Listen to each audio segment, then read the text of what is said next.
देख कर चलेगा तुम।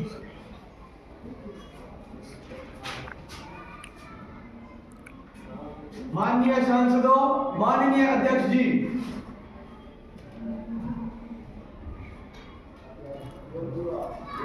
एक दुकान का एक फोटो होगा आपने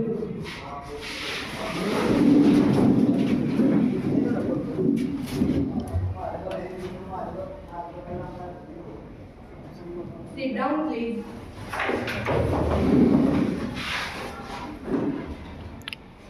माननीय सांसदों, युवा संसद के इस शीतकालीन सत्र में आप सभी का हार्दिक स्वागत है। नए सदस्य शपथ ग्रहण करें अथवा प्रतिज्ञा करें। महासचिव महोदय।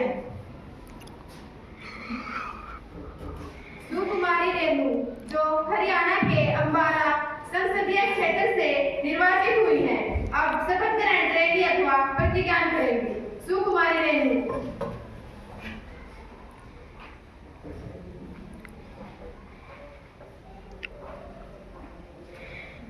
महोदय, आप शपथ ग्रहण करेंगी या प्रतिज्ञा करेंगी? महोदय, मैं शपथ लूंगी। आप किस भाषा में शपथ लेना चाहेंगी? हिंदी में सचिव जी।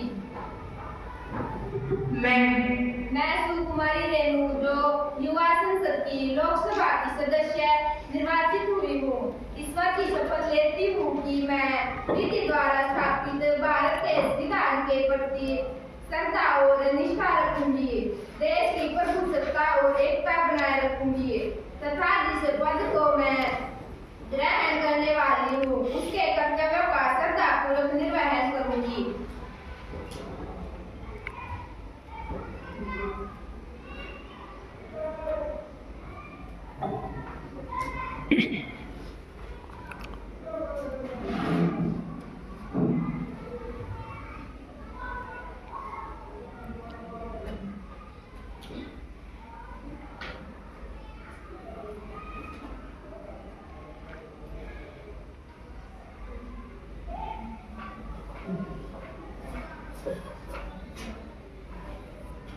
सुकुमारी आंचल, जो हरियाणा के गुरुग्राम क्षेत्र से निर्वाचित हुई है, अब शपथ ग्रहण या प्रतिज्ञा करेंगी। सुकुमारी आंचल।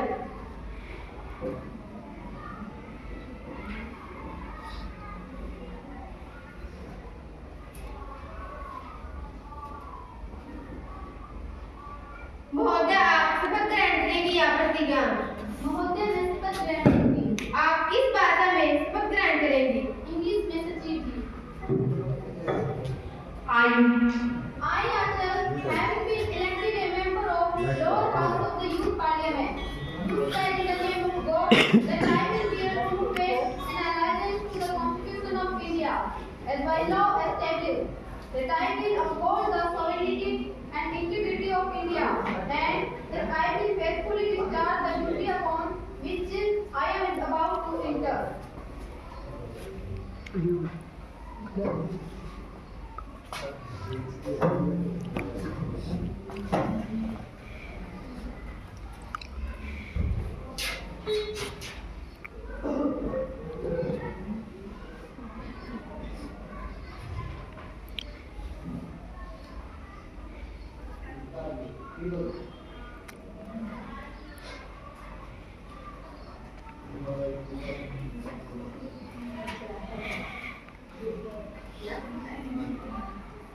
माननीय सदस्यगण, क्योंकि हम 2 माह के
मैं INS सिंधु रक्षक पंडू बिहार से में मारे गए सभी 9 सैनिकों को अपनी श्रद्धांजलि अर्पित करती हूँ। हमारे जवान देश की सुरक्षा में विपरीत व कठिन परिस्थितियों में भी हमेशा तत्पर रहते हैं। वे हमारे राष्ट्र की अमूल्य संपत्ति तथा मानव संसाधन है। उनके त्याग, बलिदान व समर्पण की वजह से हम देश के भीतर सुरक्षित रहते हैं। हमारे 18 नौसैनिकों की असामयिक मृत्यु अत्यंत दुखपूर्ण है। मैं इन सब के परिजनों के लिए अपनी गहरी संवेदनाएं प्रकट करती हूँ। विपक्ष के नेता। श्रीमान अध्यक्ष जी, मैं आपका संसद के नेता द्वारा अर्पित की गई इस श्रद्धांजलि में अपने आप को भी संयोजित करती हूँ। देश के लिए हमारे जवानों का योगदान अतुलनीय है। वे हमारे कल या भविष्य को सुरक्षित बनाने के लिए अपना आज या वर्तमान संयोजित करते हैं। नौसैनिक सहित थल सैनिक, वायु सैनिक सभी देशों की सेवाओं में विषम परिस्थितियों में डटे रहते हैं। ऐसे जवानों को INS सिंधु रक्षा पांडुलिपि हादसे में खो देना राष्ट्र के लिए एक महान अक्षति तथा दुखदायी है। इस दुख घड़ी में मेरा शहीदों के परिजनों से आग्रह है कि वे अपने आप को अकेले ना समझें, बल्कि पूरा राष्ट्र उनके साथ खड़ा है। वे शोक शांत परिवार को स्वेदन भेजने के लिए मैं स्वयं एवं अपने दल को संयोजित करती हूँ। सदस्यगण अपना गहरा शोक प्रकट करने के लिए कुछ क्षणों के लिए मौन खड़े होंगे।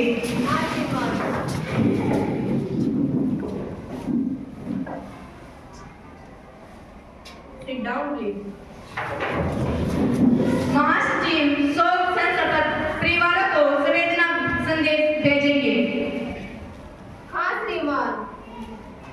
माननीय प्रधानमंत्री जी नए मंत्रियों का परिचय कराएं। अध्यक्ष महोदया जी, मैं आपके माध्यम से सभी मंत्रिमंडल के नए सदस्यों का सदन से परिचय कराना चाहती हूँ। श्रीमान अरुण कोयला मंत्री, सुकुमारी शीतल सामाजिक न्याय और सशक्तिकरण मंत्री,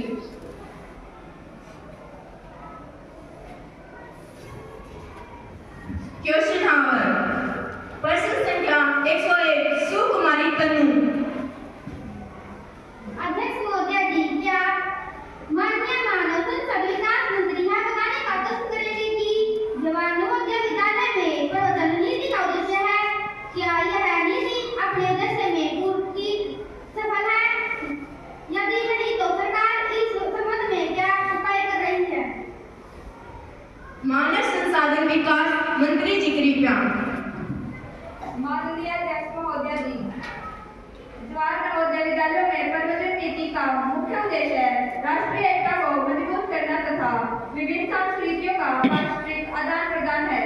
यह नीति अपने उद्देश्य में काफी हद तक सफल है, लेकिन जब कभी भी इस नीति के अंतर्गत कोई स्थानीय समस्या उत्पन्न होती है तो स्थानीय कारणों को ज्ञात कर उसका समाधान कर दिया जाता है। माननीय वित्त मंत्री जी कृपया।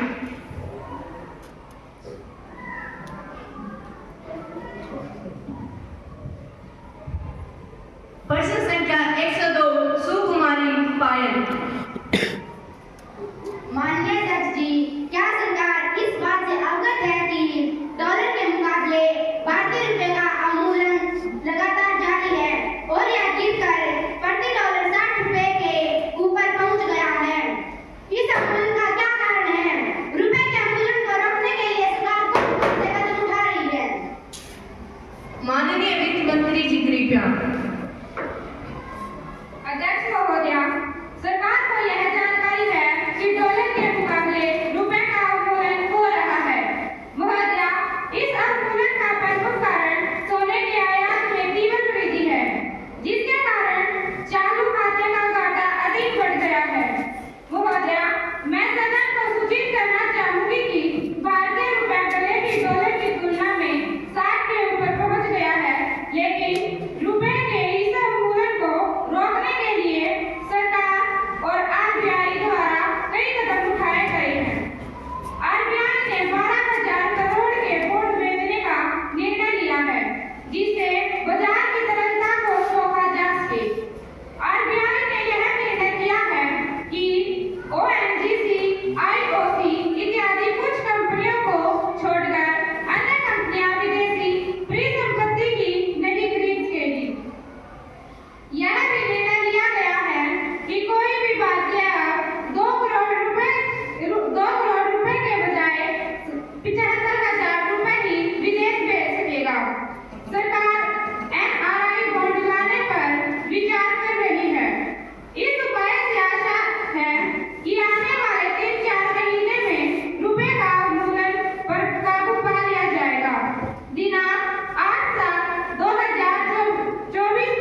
अध्यक्ष जी, मैं यह जानना चाहती हूँ, क्या खाद्य एवं कृषि मंत्री इस बात से अवगत है कि प्याज के मूल्य में बेतहाशा वृद्धि हो रही है तथा प्याज का मूल्य 40-50 रुपए किलो तक पहुँच गया है? यदि हाँ, तो सरकार प्याज की इस मूल्यवृद्धि को रोक लगाने के लिए क्या उपाय कर रही है? क्या सरकार प्याज के निर्यात पर रोक लगाने का विचार कर रही है?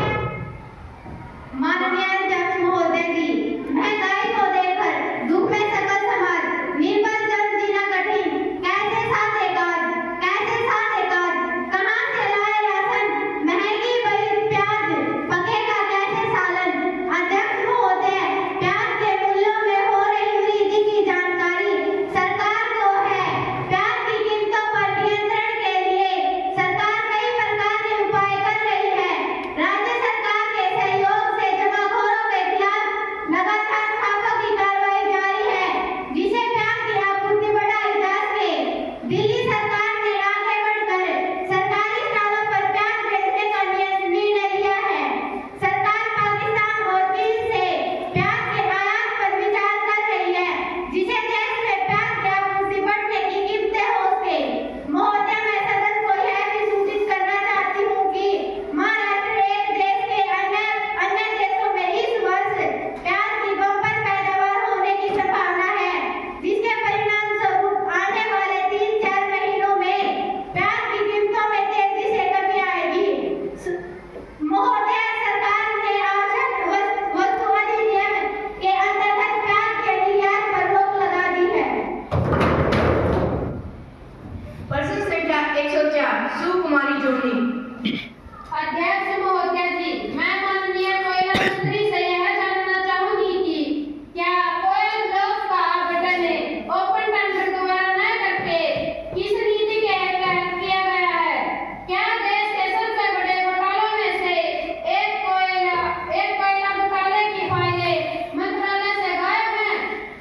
क्या सरकार अपने खास लोगों को बचाने का प्रयास कर रही है? और इस संबंध में सरकार ने क्या कदम उठाए हैं? माननीय कोयला मंत्री जी कृपया। अध्यक्ष महोदय जी, मैं आपके माध्यम से सभी माननीय सदस्यों को सूचित करना चाहता हूं कि देश में सस्ती बिजली के उत्पादन के लिए कोल ब्लॉक्स का आवंटन ओपन टेंडर द्वारा न करके सिक्योरिटी द्वारा किया गया। कोयला घोटाले की 150 फाइलें मंत्रालय से गायब हैं, बाकी सभी फाइलें सुरक्षित है। सरकार किसी भी व्यक्ति या संस्था को बचाने का प्रयास नहीं कर रही है।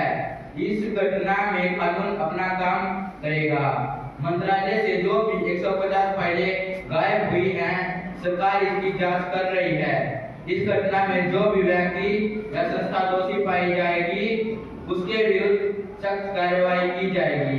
कोयला घोटाले का केस सर्वोच्च न्यायालय में चल रहा है, अतः हम सभी को न्यायालय के निर्णय की प्रतीक्षा करनी चाहिए।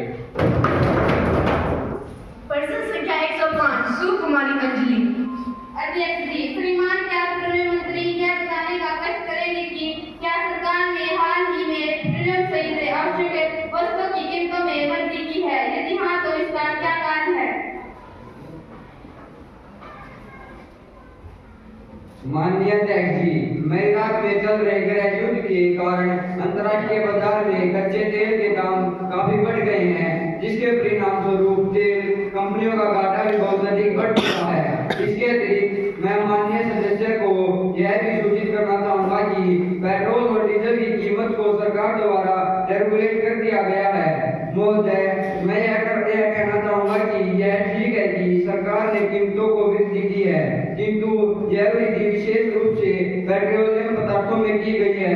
अन्य आवश्यक वस्तुओं के मूल्यों में वृद्धि कदापि नहीं की गई और इसका मुख्य कारण अंतर्राष्ट्रीय बाजार में तेल एवं अन्य पदार्थों के दामों में आई भारी वृद्धि है। मेरे विचार से यह सरकार द्वारा ग्राहकों को समय पर दी जा रही छूट को भी परिणाम है।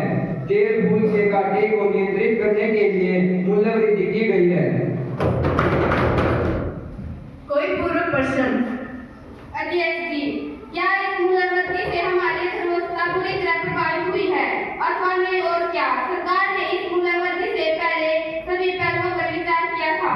क्या सरकार ने इस बात पर विचार किया था कि देश में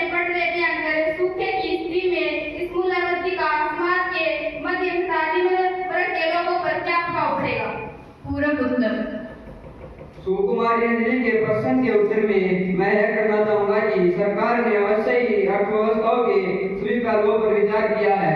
यह निर्णय हमारे पूरे मंत्रिमंडल द्वारा लिया गया है। अध्यक्ष महोदय, मैं यह भी कहना चाहूंगा कि सरकार ने मध्यम तथा निम्न वर्ग के लोगों की आवश्यकताओं का पूरा ध्यान रखा है। उनकी आवश्यकताओं को ध्यान में रखकर कई कदम उठाए गए हैं।